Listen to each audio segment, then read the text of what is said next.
Hello everyone, my name is Prashant and welcome you all in SB crack exams.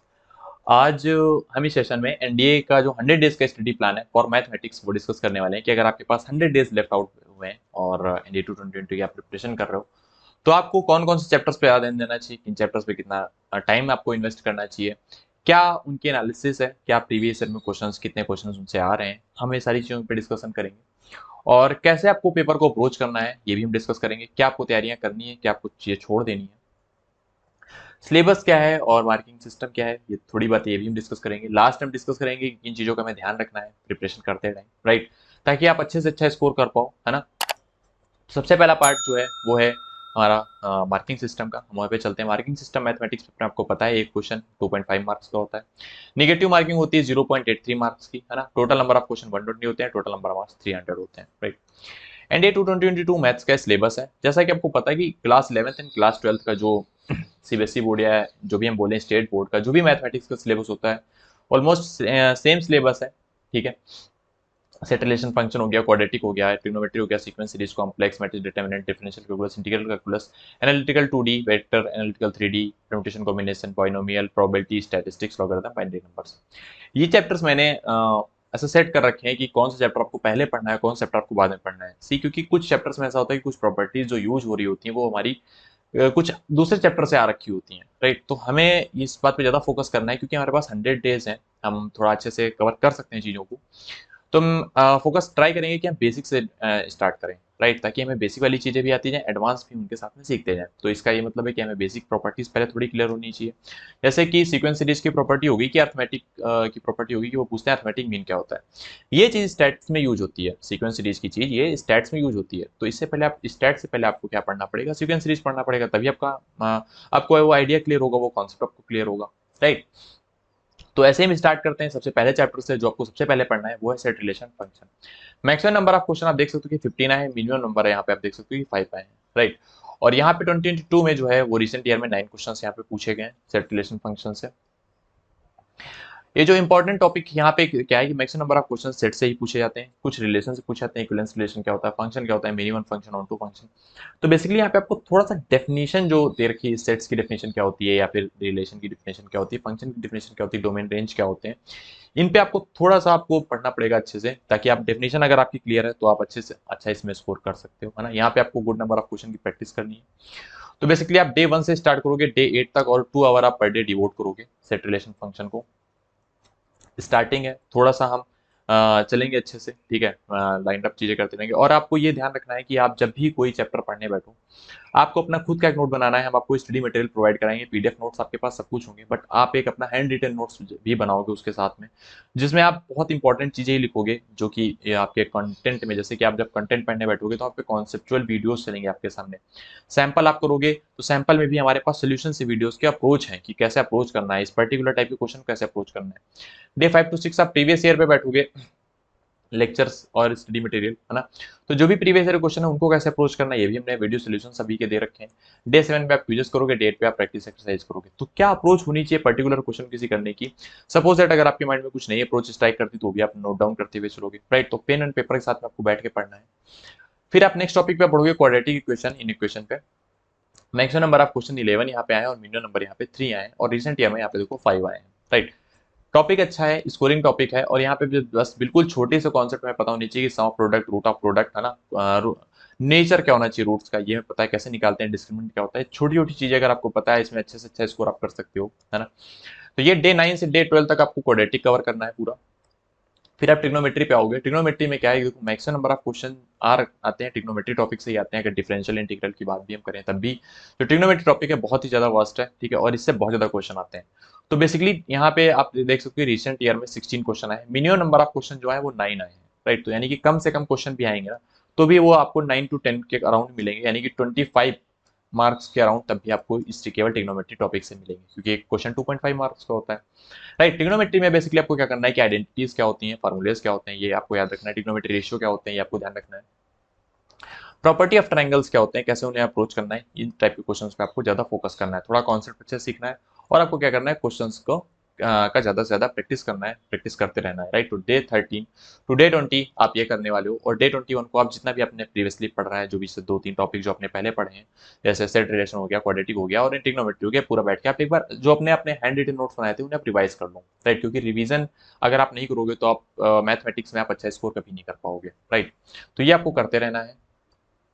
इसके बाद में आप sequence series पे आओगे। Sequence series maximum number of question यहाँ पे देखो 10 आए हैं, मिनिमम नंबर यहाँ पे 1 आए हैं, है ना। बट यहाँ पे 5 to 6 क्वेश्चन आते रहते हैं, और ये जो बेसिकली इसकी जो प्रॉपर्टी है, कि अर्थमेटिक की प्रॉपर्टी, अर्थमेटिक मीन की प्रॉपर्टी, है ना, ज्योमेट्रिक मीन की प्रॉपर्टी जो है, ये बेसिकली कई सारे टॉपिक्स में यूज होती है। Suppose that for trigonometry, integration, है ना, स्टैट्स, प्रोबेबिलिटी, यहाँ पे यूज होती रहती है। तो ये चैप्टर आपको थोड़ा सा पढ़ना पड़ेगा, और बिल्कुल इजी सा टॉपिक है, थोड़े इजी से कॉन्सेप्ट हैं। आप अच्छे से, जो हमारे पास कंटेंट है बहुत ही अच्छा है, उसमें आप कवर करोगे, आपको बहुत ही इजीली समझ में आ जाएगा कि बेसिकली होता क्या है। तो डे 20 टू डे 25 आप केवल सीक्वेंस सीरीज को डिवोट करने वाले हो। फिर आप कॉम्प्लेक्स नंबर की ओर बढ़ोगे। आपने क्वाड्रेटिक पढ़ रखा है, आपको थोड़ा सा आइडिया हो गया है कि रूट्स कैसे निकालते हैं। रूट्स रियल कब होते हैं, जब डी की वैल्यू ग्रेटर देन और इक्वल टू 0 होती है। बट रूट वहां पे क्या आते हैं, कॉम्प्लेक्स भी आते हैं, जब डी लेस देन 0 होता है। तो कॉम्प्लेक्स वहां पे जब रूट्स आते हैं, वहीं से कॉम्प्लेक्स नंबर हमारा आता है। कॉम्प्लेक्स नंबर से मैक्सिमम नंबर ऑफ क्वेश्चन 7 आए हैं, मिनिमम नंबर यहाँ पे देखो आप 2 आए हैं, जो कि रिसेंट ईयर में ही आए हैं। तो आप कॉम्प्लेक्स नंबर को भी थोड़ा सा यहाँ पे बेसिकली आपको थोड़े थोड़े कॉन्सेप्ट पता होने चाहिए, थोड़ी थोड़ी प्रॉपर्टी पता होनी चाहिए, कॉम्प्लेक्स नंबर की प्रॉपर्टीज क्या होती है, और इसके क्वेश्चन आप इजिली कर सकते हो, राइट। तो आपको डे 26 टू डे 29 आपको कॉम्प्लेक्स नंबर को डिवोट करना है ना। कंटेंट हो गया, प्रीवियस ईयर हो गया, सैंपल हो गया, क्विजेस हो गया, प्रैक्टिस एक्सरसाइज हो गया। उसके बाद में मैट्रिसेस डिटर्मिनेंट पे आओगे। अब मैट्रिसेस डिटर्मिनेंट से मैक्सिमम नंबर ऑफ क्वेश्चन आए हैं 14 जो पूछे गए हैं, राइट, 2018 में। और मिनिमम नंबर ऑफ क्वेश्चन जो पूछे गए हैं वो बेसिकली पूछे गए हैं 3, राइट। और रिसेंट ईयर की अगर बात करें तो 10 क्वेश्चन आए हैं। अच्छा टॉपिक है, स्कोरिंग टॉपिक है। क्वेश्चन देखने में केवल इसके बड़े दिखते हैं, बट ट्रस्ट मी, अगर इसके क्वेश्चन का आपको कॉन्सेप्ट पता है, आपको पता है कि कैसे क्वेश्चन को अप्रोच करना, तो बहुत सिंपल इसके क्वेश्चन होते हैं। तो जो कंटेंट, जो कॉन्सेप्ट हम लोगों ने बनाया, हम लोगों ने एसबी क्रैक टीम में जो तैयार किया आपके लिए, बहुत ही अच्छा है।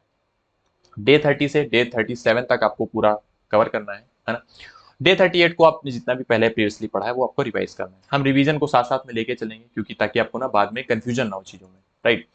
फिर इसके बाद में आप नेक्स्ट टॉपिक पे पढ़ोगे, वो है डिफरेंशियल कैलकुलस। डिफरेंशियल कैलकुलस कई बच्चों को बहुत टफ लगता है, बहुत कुछ बच्चों को कुछ ईजी भी लगता है। बट मैं बता दूं, अगर आपने कॉन्सेप्ट अच्छे से पढ़ रखा है तो डिफरेंशियल कैलकुलस बहुत ईजी है, क्योंकि यहाँ पे चीजें आपको केवल ब्रेक करनी होती है ना। ब्रेक कैसे करनी होती है आपको केवल समझना है।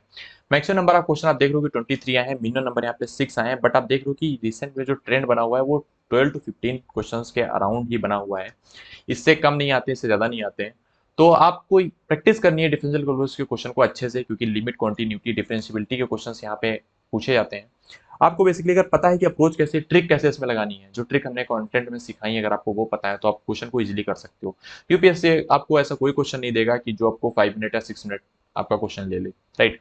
वो आपको ऐसे क्वेश्चन प्रोवाइड कराएगा जो 1 मिनट या 2 मिनट्स में हो जाते हो, राइट। कैसे होते होंगे, ये आपको अप्रोच सीखनी है, ट्रिक सीखनी है, वो आपको कंटेंट मिलेगी। यहाँ पे बेसिकली बहुत इंपॉर्टेंट चीज है, वो ये कि इस टॉपिक को करने के लिए फार्मूले सबसे ज्यादा इंपॉर्टेंट थिंग है।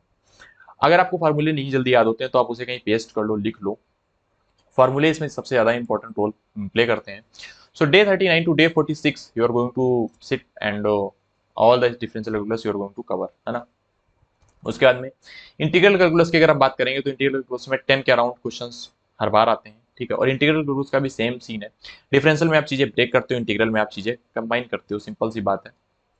इंटीग्रल में भी सेम चीज है कि अगर आपको फार्मूले पता है तो आपके लिए बहुत इजी टॉपिक है इंटीग्रल कैलकुलस, आप बहुत अच्छे से कर सकते हो। इंटीग्रल कैलकुलस में बेसिकली बहुत ज्यादा क्वेश्चन जो होते हैं वो डिफरेंशियल इक्वेशन और डेफिनेट इंटीग्रेशन से होते हैं। क्यों? क्योंकि वहां पे प्रॉपर्टीज सिंपल सी लगती है डेफिनेट इंटीग्रेशन की, और डिफरेंशियल इक्वेशन में आपको सिंपल सा ऑर्डर, डिग्री, ये सब पूछा जाता है। बहुत सिंपल सी चीज है, बट अगर आपको कॉन्सेप्ट क्लियर नहीं हो तो आप क्वेश्चन वहां पे गलत कर दोगे एग्जाम में, राइट। तो आपको कॉन्सेप्ट पे बहुत अच्छे से फोकस करना है, और डे 47 से लेकर डे 54 तक आपको बिल्कुल डिवोट करना है इंटीग्रल कैलकुलस को, और सारी चीजें आपको कवर करनी है। फिर आप आ जाओगे एनालिटिकल ज्योमेट्री 2D पर। एनालिटिकल ज्योमेट्री 2D आपने 9th 10th में पढ़ रखा है। एनालिटिकल ज्योमेट्री 2D में बेसिकली जो मैक्सिमम नंबर ऑफ क्वेश्चन यहाँ से आए हैं वो 16 आए हैं, मिनिमम नंबर ऑफ क्वेश्चन यहाँ पे 5 आए हैं। रिसेंटली यहाँ पे 9 क्वेश्चन आए हुए हैं। अच्छा टॉपिक है, स्कोरिंग टॉपिक है। क्यों? क्योंकि 9th में आपने ऑलरेडी कोऑर्डिनेट वगैरह पढ़ रखा है, स्ट्रेट लाइन के बारे में आपने पढ़ रखा है।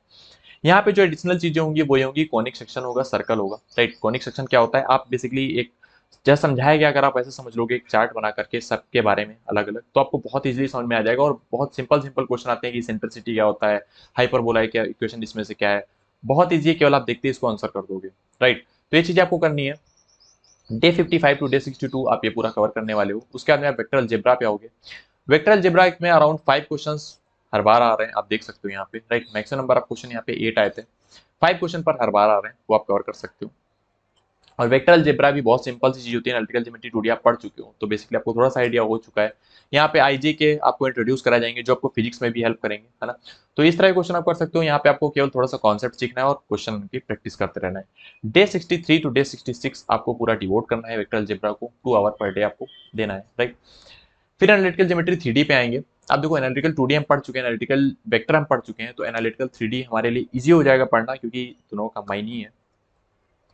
5 क्वेश्चंस बेसिकली ये आते हैं, ठीक है। तो 5 to 6 क्वेश्चन आपको एनालिटिकल ज्योमेट्री 3D से मिल जाएंगे। अगर आपका कॉन्सेप्ट अच्छा है तो आपको इसमें स्कोर करने में कोई प्रॉब्लम नहीं होगी, आप इजिली स्कोर कर सकते हो, राइट। तो यहाँ पे आपको पता है लाइन प्लेन स्फीयर से रिलेटेड ही क्वेश्चन आएंगे और बहुत ईजी होंगे। तो आपको उसके लिए कॉन्सेप्ट पढ़ना होगा अच्छे से। तो डे 66 टू डे 70 आप करने वाले हो पूरा कवर एनालिटिकल ज्योमेट्री 3D। फिर आप पीएनसी पे आओगे, परमुटेशन कॉम्बिनेशन पे। यहाँ पे भी देखो मैक्सिमम नंबर ऑफ क्वेश्चन यहाँ पे 8 आए हैं जो कि रिसेंटली आए हैं, मिनिमम नंबर ऑफ क्वेश्चन 2 आए हैं जो कि लास्ट ईयर आए थे, राइट। तो ये क्वेश्चन आपको करने पड़े, क्योंकि परम्यूटेशन कॉम्बिनेशन अभी रिसेंट में देखा जा रहा है कि थोड़ा सा वो ज्यादा इस पे फोकस करें, क्योंकि इन ये सारे जो क्वेश्चंस होते हैं ना, ये काफी अच्छे क्वेश्चंस होते हैं और कॉम्पिटिटिव एग्जाम के लिए ये बेटर होते हैं, राइट। बड़े बड़े डिफरेंशियल इंटीग्रेशन के सवाल पूछना थोड़ा सा उनके लिए डिफरेंट होता जा रहा है, थोड़ा डिफिकल्ट होता जा रहा है, तो अभी वो इन टॉपिक्स पे ज्यादा बढ़ रहे हैं। तो यहाँ पे आपको बहुत ज्यादा कवर करने जो बेसिक कॉन्सेप्ट है वो उस पर ज्यादा ध्यान देना है कि परम्यूटेशन कॉम्बिनेशन में डिफरेंस क्या होता है और हम कैसे निकालते हैं, है ना, कैसे हम चीजें करते हैं। आपको यहाँ पे थोड़े से अच्छे नंबर ऑफ क्वेश्चन की प्रैक्टिस करनी पड़ेगी, बस इसके अलावा कुछ नहीं है। सो डे 71 टू डे 73 आप ये करने वाले हो, 2 आवर पर डे आप डिवोट करोगे। उसके बाद आप बाइनोमियल में आओगे। बाइनोमियल भी आपको पता है कि आपको केवल फार्मूला पता होना चाहिए, x plus y to the power n का फार्मूला क्या होता है और आप rth टर्म कैसे निकालते हैं। 2-3 कॉन्सेप्ट इसके अलावा और हैं छोटे छोटे से, वो आपको बस पता होने चाहिए। आप बाइनोमियल थ्योरम आपकी कवर हो जाती है पूरी। मैक्सिमम नंबर ऑफ क्वेश्चन यहाँ पे 4 आए हैं, मिनिमम नंबर क्वेश्चन अब यहाँ पे 1 आए हैं, बट रिसेंट में यहाँ पे 3 क्वेश्चन आ रखे हैं, क्योंकि बाइनोमियल जो है वो प्रोबेबिलिटी में भी यूज होता है, पीएनसी में भी पीएनसी का भी यूज वहीं पे होता है।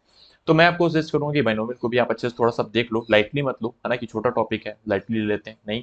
क्योंकि क्वेश्चन का जो मार्किंग स्कीम है वो इसके लिए भी सेम है। 2.5 आपको ये भी सही करने पे मिलेगा, 2.5 आपको इंटीग्रल क्वेश्चन भी सही करने पे मिलेगा। तो आई विल सजेस्ट कि ये स्कोरिंग टॉपिक है, आप इसमें अच्छे से थोड़ा कॉन्सेप्ट पढ़ोगे, थोड़े क्वेश्चन प्रैक्टिस कर लोगे तो आपका हो जाएगा। तो डे 74 टू डे 75 आप बाइनोमियल की प्रैक्टिस करने वाले हो, राइट। उसके बाद आप प्रोबेबिलिटी पे आओगे। अब देखो प्रोबेबिलिटी ऐसा टॉपिक है जो आपने अगर पीएनसी बाइनोमियल अच्छे से पढ़ा है तो प्रोबेबिलिटी आपकी आधी खत्म हो चुकी है और प्रोबेबिलिटी आपकी आधी बचेगी। जो आपको समझना है कि प्रोबेबिलिटी बेसिकली होती क्या है, राइट। अगर आपने बेसिक से भी कुछ नहीं पढ़ा है तब भी आप को डरने की जरूरत नहीं। प्रोबेबिलिटी आपको टफ लगती है फिर भी आप देखो, यहाँ पे देखो मैक्सिमम नंबर ऑफ क्वेश्चन 15 आए हैं और मिनिमम नंबर ऑफ क्वेश्चन 5 आए हैं और रिसेंट में 7 आए हैं, राइट। तो प्रोबेबिलिटी काफी अच्छा स्कोरिंग टॉपिक हो सकता है, बस आपको बेसिक कॉन्सेप्ट का थोड़ा सा आइडिया होना चाहिए। वो आपको कहाँ मिलेगा, वो आपको यहाँ कंटेंट मिल जाएगा। तो डे 76 टू डे 83 आप ये पूरा कवर करने वाले हो, राइट। उसके बाद में स्टैट्स पे आप आओगे। अब स्टैट्स की बात ये है कि यहाँ पे डेटा से रिलेटेड ही प्रॉब्लम्स होगी, mean mode median arithmetic mean geometric mean, ये सारी चीजें होती हैं, वेरिएंस होता है, स्टैंडर्ड डेविएशन होता है। मैक्सिमम नंबर ऑफ क्वेश्चन 14 आए हैं, मिनिमम नंबर ऑफ क्वेश्चन 5 आए हैं और इसी ईयर 12 क्वेश्चन आए हैं। तो आप देख सकते हो कि स्टैट्स के क्वेश्चंस यहाँ पे काफी ज्यादा आ रहे हैं, है ना, और स्कोरिंग भी टॉपिक है क्योंकि आपने कई बार पढ़ा हुआ है। तो आपको थोड़ा सा थ्योरेटिकल नॉलेज पे यहाँ पे ज्यादा फोकस करना पड़ेगा, मैथमेटिकल नॉलेज यहाँ पे कम है। और मैथमेटिकल नॉलेज के साथ में यहाँ पे कैलकुलेटिव पार्ट थोड़ा ज्यादा है, कैलकुलेटिव पार्ट थोड़ा ज्यादा हो जाता है। तो अगर आपका कैलकुलेशन अच्छा है ना, तो आप इस टॉपिक में अच्छा इससे अच्छा स्कोर कर सकते हो और आपको प्रैक्टिस करते रहना है। क्वेश्चन कोरिलेशन रिग्रेशन से होंगे, standard deviation variance and covariance से होंगे, मीडियम मोड और मीन से होंगे क्वेश्चन। तो मीडियन होगा यहाँ पे, sorry this is a mistake, right. तो मीडियन मोड एंड मीन से होंगे। तो ये क्वेश्चन आप इजिली कर सकते हो, राइट। अगर आपको थोड़ा सा भी कॉन्सेप्ट इनके बारे में पता है तो वो आप उसके लिए आपको परेशान होने की जरूरत नहीं, क्योंकि डे 84 टू डे 85 आप पूरा कंटेंट ही पढ़ने वाले हो, कॉन्सेप्ट अच्छे से पढ़ोगे आपको समझ में आएगा। डे 84 टू डे 91 आप ये पूरा कवर करने वाले स्टैट्स। उसके बाद हम लॉगरिथम की बात करेंगे। लॉगरिथम से ऑल्दो 2022 में कोई क्वेश्चन नहीं आया है ना, बट हम देख सकते हैं कि मैक्सिमम नंबर ऑफ क्वेश्चन यहाँ से 4 आ चुके हैं एक बार और मिनिमम नंबर ऑफ क्वेश्चन 0 ही है स्टिल। बट ये किसकी जो प्रॉपर्टी है वो पेज गाइड यूज होती है, तो लॉगरिथम को आप स्किप नहीं कर सकते, है ना। तो लॉगरिथम आपको क्या प्रॉपर्टीज की बेसिकली पढ़नी पड़ेगी। डे 92 पूरा आपको कवर करना है लॉगरिथम, है ना। बाइनरी नंबर कोई क्वेश्चन नहीं आ रहा है तो आप चाहो तो इस टॉपिक को छोड़ सकते हो, बट अगर आपके पास टाइम है देन आई विल सजेस्ट कि आप केवल PYQ एक क्वेश्चन और इसका छोटा सा कॉन्सेप्ट आप थोड़ा सा बैठ के पढ़ सकते हो, राइट। उसके बाद में जो आपके पास टाइम है डे 94 टू डे 100 वो आप केवल रिवीजन करोगे और मॉक टेस्ट आप एनडीए का दोगे, राइट। उसके अलावा आपको कुछ नहीं करना है। ये हमारी तरफ से एक्सपेक्टेड नंबर ऑफ क्वेश्चंस हैं जो एनडीए 2022 में आ सकते हैं। जैसे ट्रिग्नोमेट्रीज हो गए, डिफरेंशियल से हो गए, इंटीग्रल से हो गए। अब ये ऐसे ही हमने नहीं लिखे हैं कि रैंडम नंबर हमने लिखे हों, ये हमने एनालिसिस किया है पूरा, राइट। तो हमें लगता है कि इतने ही क्वेश्चन आएंगे एनडीए 2022 में। तो आपको अपने अकॉर्डिंग आप चीज़ें देखनी होंगी कि आप क्या कर सकते हो। ये जो स्टडी प्लान जो बना हुआ है, ये हमने अपने हिसाब से बेस्ट बनाया है, राइट। बट अगर आपको लगता है कि कुछ चेंजेस आप अपने अकॉर्डिंग करना चाहते हो यहाँ पे, कि आपको लगता है कि कुछ टाइम लिमिट का या फिर कुछ भी ऐसा आपको लग रहा है कि कुछ टॉपिक्स हैं जो आपको आपको करने ही नहीं है, आपसे होते मतलब आपको छोड़ ही देना है बिल्कुल, या करना ही नहीं है, या फिर कुछ टॉपिक से आपको ज़्यादा टाइम देना है, कुछ टॉपिक से आपको कम टाइम देना है, वो आप अपने अकॉर्डिंग चेंजमेंट कर सकते हो। बट ध्यान रहे, जो आप जो भी स्टडी प्लान बना रहे हो, आपको उसमें रिवीजन जरूर होना चाहिए, मॉक टेस्ट जरूर होना चाहिए, कॉन्सेप्ट जरूर होने चाहिए। इन पे आप थ्रोली फोकस करोगे। और PYQ है, ये 3-4 जो पॉइंट्स हैं, ये की पॉइंट हैं, इनको आपको ध्यान में रखना है, आप कोई भी स्टडी प्लान बना रहे हो, राइट। एक कुछ चीज़ें अपने आप से बताना चाहते हैं कि अगर आपको लगता है कि आपसे तैयारी अच्छे से नहीं हो पाती और आप बीच में छोड़ देते हो, तो ये जो स्टडी प्लान है ना, इसको प्रिंट करा लो, कहीं पे स्टिक कर लो, राइट। कि आप उसे देखते रहो कि अच्छा ये आज करना है, ये आज करना है, और इसी पे स्टिक रहो, करते रहो इन चीज़ों को, राइट। प्रैक्टिस करते रहो मैथ प्रॉब्लम्स को, थ्योरम्स और जो फार्मूले होते हैं बहुत इंपॉर्टेंट होते हैं। फार्मूले अगर आप भूल गए तो क्वेश्चन में आप कुछ नहीं कर सकते हो, राइट। प्रीवियस ईयर के जितने ज़्यादा से ज़्यादा हो सके क्वेश्चन आप प्रैक्टिस करते रहो, मॉक टेस्ट देते रहो, और don't forget chill out and relax, है ना। तो और बी कॉन्फिडेंट, जब भी आप कोई क्वेश्चन करो कॉन्फिडेंट रहो। अगर कोई क्वेश्चन नहीं आ रहा है ना, तो उस टाइम बिंग के लिए उसे छोड़ सकते हो, उन चीज़ों को बाद में आप फिर से तैयारी कर सकते हो। तो ये चीज़ें आप कर सकते हो इसमें। और इसके अलावा अगर आपको किसी भी हेल्प की नीड चाहिए, या फिर कोई भी हेल्प आपको लगता है कि आपको चाहिए, तो you can directly contact us, है ना। SB crack team is with you, है ना। और हम मेक श्योर करेंगे कि आप सिलेक्ट हो, आप ऑफिसर बनो, ठीक है। टिल देन, जय हिंद, ऑल द बेस्ट।